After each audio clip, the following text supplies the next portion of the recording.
பொதுவாக போர்க்காலங்களில் தங்கம் விலை மேலே தான் போகும்.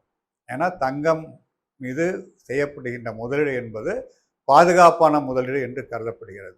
ஆனால் முதல் முறையாக போர் நடக்கும் பொழுது தங்கத்தின் விலை சரிந்து கொண்டிருக்கு.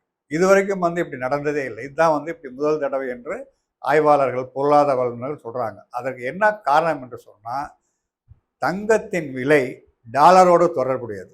இந்த போர் எண்ணெயோடு சம்பந்தப்பட்ட போர். எனவே தங்கம் டாலரோடு இணைந்திருக்கிற காரணத்தினால இது நேரடியாக டாலர் வலுவடைகிறது.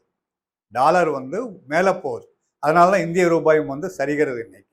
ஆகவே டாலருடைய விலை ஏன் மேலே போகுது என்று சொன்னாக்கா,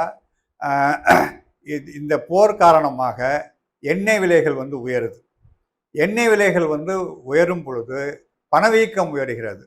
பணவீக்கம் உயரும் பொழுது பல்வேறு மத்திய வங்கிகள், இப்போ அமெரிக்காவுடைய ஃபெடரல் பேங்க், அப்படி யூரோப்பியன் பேங்க், இவங்கெல்லாம் என்ன பண்ணுறாங்கனாக்கா, அதனுடைய வட்டி விகிதங்களை குறைக்க முடியாது. எப்போவுமே பணவீக்கம் அதிகரித்தால் அவங்க வட்டி விகிதங்கள் குறைக்க முடியாது. வட்டி விகிதங்களை அதிகரிக்க வேண்டிய தேவை இருக்குது. அப்படி வட்டி விகிதங்கள் அதிகரித்தால் அந்த தேசங்களுடைய, குறிப்பாக அமெரிக்காவுடைய நிதி பத்திரங்கள் கொடுக்கின்ற வட்டி அதிகமாகுது. இப்போ அந்த நிதி பத்திரங்கள் கொடுக்கின்ற வட்டி விகிதம் அதிகமாகும் போது தங்கத்திலிருந்து முதலீடு இந்த நிதி பத்திரங்களுக்கு வருது.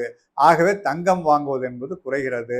தங்கம் வெளி சந்தையில் அதிகமாகிறது. இது ஒரு காரணம். ரெண்டாவது காரணம், பல இடங்களில் பங்கு சந்தை வீழ்ச்சி அடையுது. இப்போ பங்கு சந்தை வீழ்ச்சி அடையும் பொழுது அதில் ஏராளமான நிதியை முதலீடு செய்திருக்கின்ற பென்ஷன் ஃபண்டு, அர்பிட்ரேஜ் ஃபண்ட் என்று சொல்லப்படுகின்ற பல நிதி நிறுவனங்கள் அந்த நஷ்டத்தை சரி செய்ய உடனடியாக அங்கே போய் கேஷை அங்கே போய் போடணும். அந்த நிதியை போய் போடணும், கையில் இருக்கிற பணத்தை. எங்கேருந்து அவங்களுக்கு பணம் வரும்? அவர்கள் ஸ்டாக்கில் வைத்திருக்கிற தங்கத்தை உடனடியாக வெளி சந்தையில் விற்கிறாங்க. அதன் காரணமாக தங்கம் வெளி சந்தையில் நிறையா வருது. தங்கம் வெளி சந்தையில் நிறையா இருக்கிறதுனால தான் தங்கத்துடைய விலை என்பது இன்றைக்கு சரிந்து கொண்டிருக்கிறது என்று பொருளாதார நிபுணர்கள் சொல்கிறாங்க. ஆகவே தங்கம் சரியும் பொழுது வாங்கலாமா வேண்டாமா என்று சொன்னால், நம்ம நாட்டில் வாங்குறவர்கள் பெரும்பாலும் குழந்தைகளுடைய திருமணத்துக்காக வாங்குறாங்க. தங்கம் சரியும் போது கொஞ்சம் வாங்கி வைக்கலாம். ஆனால் போர் முடிந்தவுடன் தங்கத்தின் விலை உயர்வதற்கான வாய்ப்பு தான் இருக்குது என்று பொதுவாக சொல்லப்படுகிறது.